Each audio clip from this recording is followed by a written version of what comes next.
नमस्कार। मैं यशवंत कुमार, सह आचार्य हिंदी, राजकीय वाणिज्य महाविद्यालय कोटा, सामान्य हिंदी पाठशाला में आपका स्वागत करता हूं।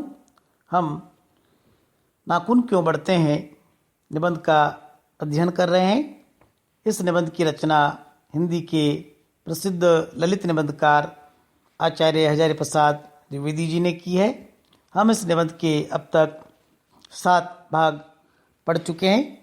अब हम इस निबंध का 8वां भाग पढ़ रहे हैं। 8वें भाग का तात्पर्य है, हमने निबंध को अध्ययन की सुविधा की दृष्टि से 8 भागों में विभाजित किया था। यह इस निबंध का 8वां और अंतिम भाग है। हम प्रारंभ कर रहे हैं। ऐसा कोई दिन आ सकता है जबकि मनुष्य के नाखूनों का बढ़ना बंद हो जाएगा। प्राणी शास्त्रियों का ऐसा अनुमान है कि मनुष्य का नावश्यक अंग इसी प्रकार झड़ जाएगा जिस प्रकार उसकी पूंछ झड़ गई।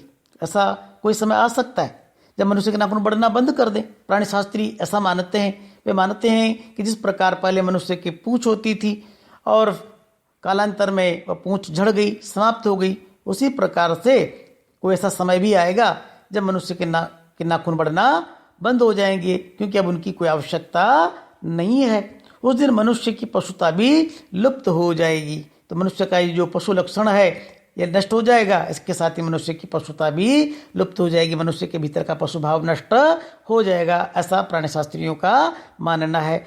शायद उस दिन वह मरणास्त्रों का प्रयोग भी बंद कर देगा। इस प्रकार के अस्त्र शस्त्र जिनके द्वारा मनुष्य को मारा जाता है, उन अस्त्र शस्त्रों का प्रयोग भी मनुष्य अपनी पशुता के समाप्त होने पर बंद कर देगा। तब तक इस बात से छोटे बच्चों को परिचित करा देना वांछनीय जान पड़ता है कि नाखून का बढ़ना मनुष्य के भीतर की पशुता की निशानी है। जब तक नाखून बढ़ना बंद नहीं करते, मनुष्य पशुता से मुक्त नहीं होता, तब तक छोटे बच्चों को इस बात की जानकारी देना आवश्यक है, वांछनीय, उचित है कि नाखूनों का बढ़ना मनुष्य के नाखूनों का बढ़ना मनुष्य के भीतर जो पशुता छिपी हुई है उस पशुता का परिचायक या प्रमाण है या चिन्ह है, और उसे नहीं बढ़ने देना मनुष्य की अपनी इच्छा है। मनुष्य उनको बढ़ने नहीं देना चाहता, अपनी पशुता को विकसित नहीं होने देना चाहता, यह उसकी इच्छा है। बढ़ना तो प्रकृति है और उनको बढ़ने नहीं देना, उन पर नियंत्रण स्थापित करना मनुष्य की इच्छा या मनुष्यता का चिन्ह है, अपना आदर्श है। वृत्त जीवन में अस्त्र शस्त्र का बढ़ने देना मनुष्य की पशुता की निशानी है। मनुष्य नाखूनों को बढ़ने नहीं देना चाहता।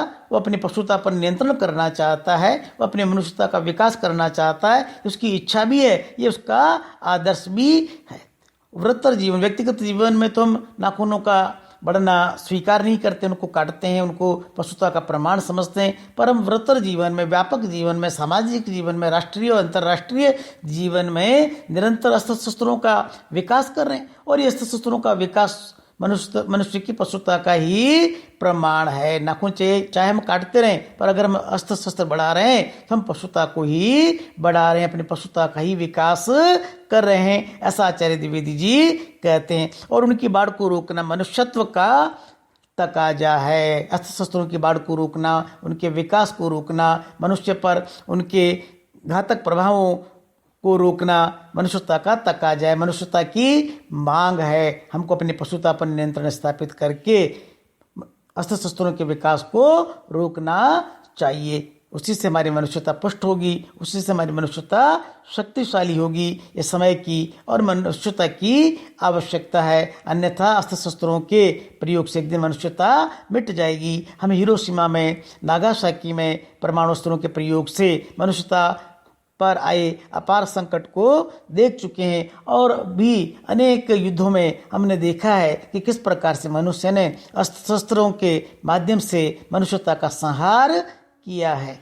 मनुष्य में जो घृणा है, जो अनायास बिना सिखाए आ जाती है, वह पशुत्व की द्योतक है। मनुष्य में प्रेम भी है और मनुष्य में घृणा भी है। प्रेम भी बिना सिखाए आता है और घृणा भी बिना सिखाए आ जाती है। ये घृणा पशुत्व का ही प्रमाण है, क्योंकि घृणा के माध्यम से हम दूसरों को हानि पहुंचाने का प्रयत्न करते हैं, दूसरों के विषय में अनुचित विचार रखते हैं और उनको नष्ट करने का प्रयत्न करते हैं। और अपने को संयत रखना, दूसरों के मनोभाव का आदर करना मनुष्य का स्वधर्म है। घृणा पशुता है। अपने पर नियंत्रण रखना, दूसरे की इच्छाओं का, मनोभावों का सम्मान करना, ये मनुष्य का अपना धर्म है। बच्चे जाने तो अच्छा हो कि अभ्यास और तप से प्राप्त वस्तुएं मनुष्य की महिमा को सूचित करती हैं। बच्चों को जानना चाहिए कि अभ्यास के द्वारा, तप के द्वारा जो कुछ हम प्राप्त करते हैं उनसे मनुष्य की महिमा का विस्तार होता है, मनुष्य के यश का विस्तार होता है, उससे मनुष्यता पुष्ट होती है। हम निरंतर अभ्यास के द्वारा और कष्ट सहकर श्रेष्ठ मानवीय गुणों को, मानवीय प्रवृत्तियों को विकसित करते हैं और उसी से मनुष्यता समृद्ध होती है, उसी से मनुष्य की महिमा निरंतर संसार में व्याप्त होती है। सफलता और चरितार्थता में अंतर है। सफलता कोई और चीज है और चरितार्थता दूसरी चीज है। मनुष्य मरणास्त्रों के संचय से, बाह्य उपकरणों के बाहुल्य से उस वस्तु को पा भी सकता है जिसे उसने बड़े आडंबर के साथ सफलता नाम दे रखा है। मनुष्य सफलता के लिए निरंतर प्रयत्न करता है और इस सफलता पाने के लिए वह क्या करता है? सफलता पाने के लिए मरणास्त्रों का संचय करता है, बाह्य उपकरणों का, तरह तरह की सुविधाओं का विकास करता है और तरह तरह की वस्तुएं पा जाता है और इसी को वह जो है अपनी सफलता भी समझता है। जो व्यक्ति जितनी सुविधा जुटा सकता है, जिसके पास जितने गाड़ी, बंगले, नौकर, चाकर, घोड़े होते हैं, हम उसको उतना ही सफल समझते हैं। तो सफल तो भले ही हो, पर वो चरितार्थ नहीं है, वो सार्थक नहीं है। परंतु मनुष्य की चरितार्थता प्रेम में है, मैत्री में है, त्याग में है, अपने को सबके मंगल के लिए निश्चय भाव से दे देने में है। मनुष्य की सार्थकता प्रेम में, दूसरों के प्रति प्रेम पूर्ण होने में, दूसरों के प्रति मित्रता पूर्ण होने में, सहयोग करने में और दूसरों के लिए त्याग करने में ही मनुष्य की सार्थकता है। सब अपने को सबके मंगल के लिए निश्चय भाव से दे देने में है। मनुष्य कब कहलाता है? मनुष्य चरितार्थ कब होता है? मनुष्य सार्थक कब होता है? जब वो लोगों से प्रेम करता है, जब वो लोगों से मैत्री करता है, जब वह लोगों के लिए त्याग करता है और जब सबके मंगल के लिए, विराट समाज के लिए अपने आप को निश्चय भाव से, बिना अपने पास कुछ बचाए संपूर्ण रूप से समर्पित कर देता है, तब अपनी मनुष्यता को सार्थक करता है। इसलिए जितने भी महान व्यक्ति हैं वे इसीलिए महान है क्योंकि वे अपने आप को निश्चय भाव से समाज के लिए, लोक कल्याण के लिए अर्पित कर देते हैं। नाखून का बढ़ना मनुष्य की उस अंध सहजात वृत्ति का परिणाम है जो उसके जीवन में सफलता ले आना चाहती है। नाखून का बढ़ना मनुष्य की उस अंध सहजात वृत्ति का परिणाम है। मनुष्य की वह वृत्ति जो अंधी है, जो सहजात, जिसके जन्म के साथ ही उत्पन्न हुई है, जो मनुष्य के जीवन में सफलता चाहती है, वह और उसका परिणाम नाखून का बढ़ना है, उसको काट देना उस स्वनिर्धारित आत्मबंधन का फल है जो उसे चरितार्थता की ओर ले जाता है। नाखून का बढ़ना सफलता की अंध सहजात वृत्ति का परिचायक है, पशुता का परिचायक है और सफलता पर नियंत्रण स्थापित करना, अपने पर नियंत्रण स्थापित करना, अपने आप को मानव कल्याण के लिए समर्पित करना सार्थकता और चरितार्थता है। कम वक्त नाखून बढ़ते हैं तो बढ़े, मनुष्य उन्हें बढ़ने नहीं देगा।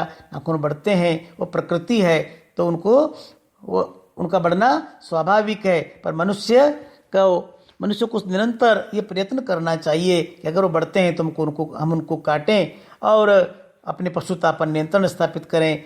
और मनुष्य निरंतर प्रयत्न करता रहेगा कि वह नाखूनों को बढ़ने न दे, पशुता को बढ़ने न दे और निरंतर मनुष्यता का विकास करेगा, मनुष्यता के लिए अपने आप को समर्पित करेगा, मानव को गरिमा प्रदान करने वाली प्रवृत्तियों का विकास करेगा, पाश्विक प्रकृति का विरोध करेगा। इसी आशा के साथ मैं अपनी वाणी को विराम देता हूँ। धन्यवाद। और आज हमारा निबंध नाखून क्यों बढ़ते हैं समाप्त होता है।